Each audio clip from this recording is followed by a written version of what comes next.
I'm out here again with David, and he's going to show me the different parts of a shotgun and different shells. Hi, this is David. I've got a 12 gauge over-under shotgun here. It's called an over-under because there are two barrels that are over and under of each other. The main parts of the gun are going to be the trigger here, which you should never touch until you're ready to fire.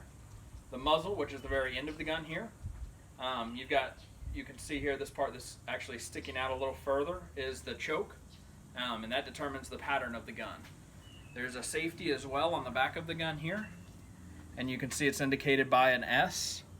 When the S is showing, it's on safe. When the S is not showing, it's on fire. This area here is the breech or the action. So you'll see signs around the course that instruct you to keep your action open.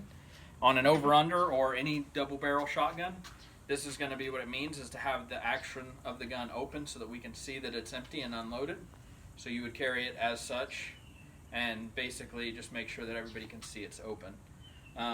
The butt of the gun is here. It's got an additional recoil pad here because it's one of our rental guns. So a lot of times people renting our guns are people that don't have their own, so probably don't shoot as often as others. So we put an extra recoil pad on there just so that it's not so much of a recoil. Another way to get around the recoil is to shoot what we call a sub gauge or a smaller caliber. So these here are shells for a shotgun, the largest being a 12 gauge. The next size down would be a 20 gauge. Then you would go to a 28 gauge and a 410. Pretty uncommon to see somebody shooting a 410 unless they're, a child or something, but there are some out there that are good for sporting clays as well. 28 gauge and 20 gauge are very common sub gauge guns to shoot out here, especially if you're not shooting really far distance targets. All right, perfect. Well, thank you so much, and thanks for taking the time to talk to us again.